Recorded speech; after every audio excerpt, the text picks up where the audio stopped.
Hey everybody! So today I'm going to share with you one of my favorite easy pasta dishes. It's pasta with peas, and my variation has sweet sausage in it as well. Your variation can have hot sausage, it could have no sausage, it could have chicken sausage, it could have no meat at all. There's so many different ways to make this, but the base of this you'll see is going to be peas and onions and mushrooms, and I'm going to add some sausage. So let's get started. So I'm starting off with a package of sweet ground sausage, and I'm just going to brown it up in this olive oil. Now I also have sausage links, big fat Italian sausage links, cooking in the oven. And the reason I'm going to do that is because I want sausage throughout this whole dish. So I'm going to have this ground sausage. It's going to be nicely mixed with the peas and the pasta and the onions and everything. But then I want some chunks of sausage that's going to have more of a meatier texture when we get the pasta dish done. So as you can see, the sausage, I've been chopping it up as it's cooking, and we just want to get it nice and brown. It smells so good in here. A lot of people ask me why my channel is called Cooking with Guy's Girl. Well, Guy is my husband, and this year we've been married for 30 years. Like, holy crap, 30 years. And to be honest with you, even after 30 years, the man still gives me butterflies when he walks in the room. So I wanted to give him a little homage and call my channel Cooking with Guy's Girl, because that's how I see myself, as Guy's Girl. Now, all you young folks out there, both men and women, when you're thinking about choosing a life partner, think about somebody who, after 30 years, still makes your heart melt. We're all cute when we're young and the lust and all of that, but you know what? You really want somebody that's going to grow with you, who's going to encourage you, who's going to be supportive of you, who's going to wipe your snot when you're old. So that's why I call it Cooking with Guy's Girl. Okay, so the sausage is nice and brown now. I'm just going to take it out of the frying pan and set it aside for now, because we really don't want this to get burnt and dried out. We're just going to scoop it all up and put it in the dish.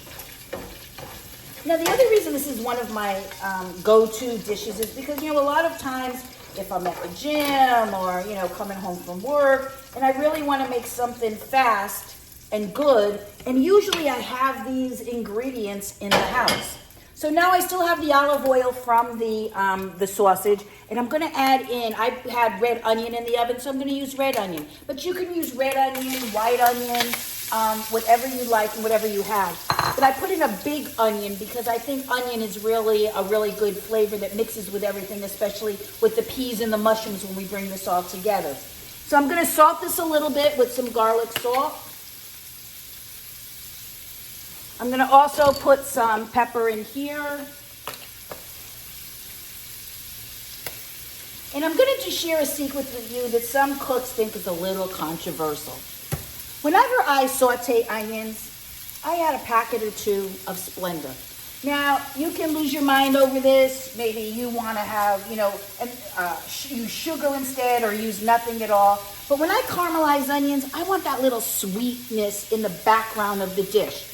Now, surprisingly, this does not make the dish sweet tasting, but it just adds a little something because you have all of the savory of the sausage, you've got the mushrooms, you've got the peas. And so again, if that's something that you want to try, I would say try it once, see if you like the Splenda, or put a little sugar in the grilled onions. If you don't, then leave it out next time. This is really, I'm not grading anybody on what they're doing here, because really all we're trying to do is make a delicious dish. Now we're going to cook the onions for about a total of maybe 4 or 5 minutes. We just want to get them soft. So I've been cooking them for about 2 minutes now, and I'm going to add in some garlic. A lot of garlic. You put in as much garlic as your house likes. We love garlic in this household. And so for the remaining 2 minutes, we are going to cook the garlic. The reason I didn't put the garlic in when I first put the onions in, because there is nothing worse than burnt garlic. So again, I'm just going to cook this for another 2 minutes, and then we'll be ready to add some more ingredients.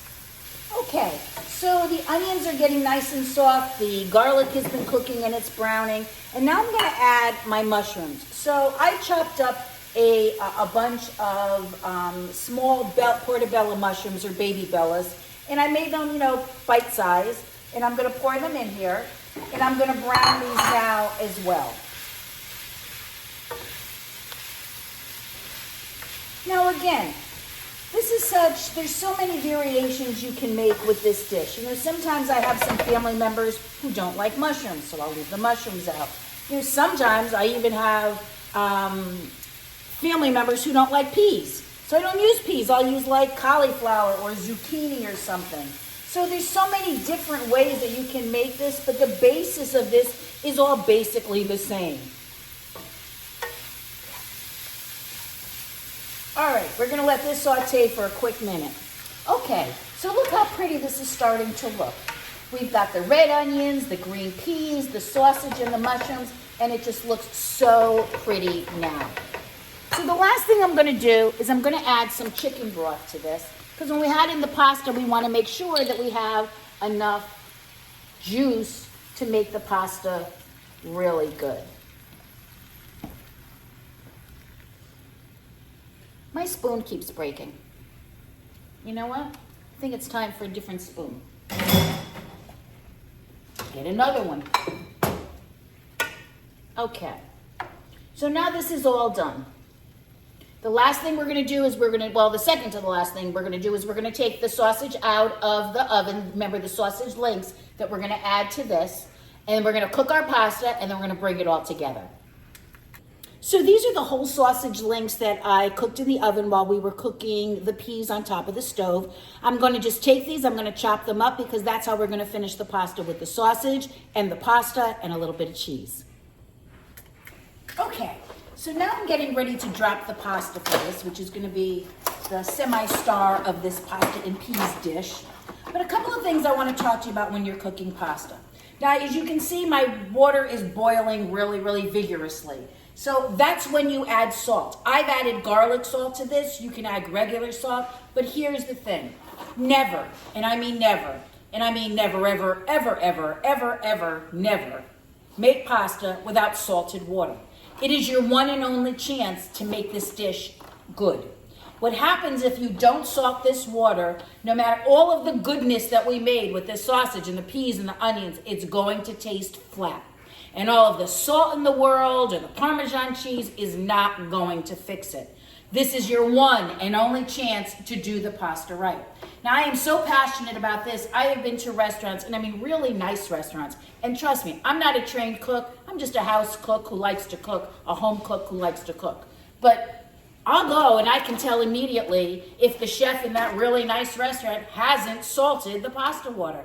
And a couple of times, you know, because sometimes I can be a cavrone, I'll say to the waiter, can you ask the chef to come out here? And I'll say to him, you know, just my 2 cents, you know, and he's looking at me like I'm some, you know, like disease. And I say to him, did you happen to put salt in the water? And he looks at me and he's like, oh, we don't do that, or whatever crap there is. Well, and then I have to tell him, well, your sauce seems like it would have been absolutely fabulous, but the whole dish is so flat because you didn't put salt in the one and only shot that you had to salt the water.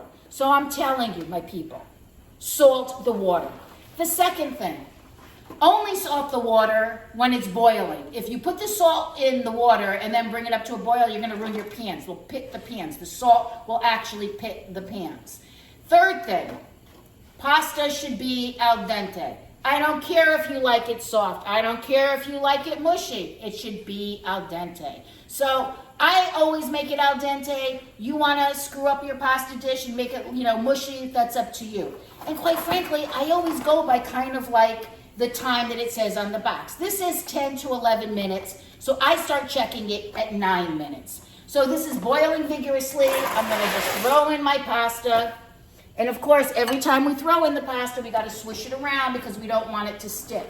And we're never going to add olive oil to our water either. I hear this all the time. Well, you know, I put olive oil in my salted pasta water because I don't want the pasta to stick together.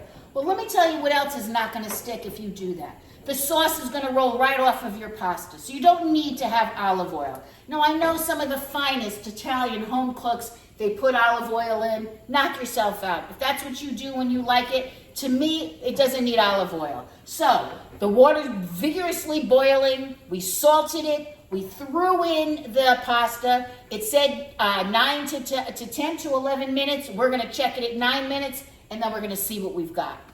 So the pasta is still cooking. We have a few more minutes left, but I didn't tell you what kind of pasta I use. So I used campanelle for this, and it's kind of like a tube type of pasta. The reason I like this pasta with peas is because the peas kind of get stuck within the tubes. But you can use anything. You can use small penne. You can use medium shells. You can use rigatoni. You can use anything with this particular dish. I happen to like campanelle, and that's what I'm going to use today. Okay, so remember the time on the pasta box said between 10 and 11 minutes. 9 minutes has gone by. So I want to taste it now because if the pasta overcooks, there's no going back. So I'm going to just try it. It's at 9 minutes right now. I can tell. It's still too chewy. We're going to check it again in another minute. Okay. So I tested the pasta again. It's perfect now. And I put it into our sausage and peas and mushrooms mixture. And this is what it looked like.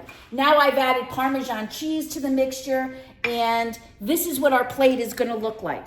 So this is your final finished product of pasta, peas, sausage, and mushrooms. Remember, you can make any variation that you want.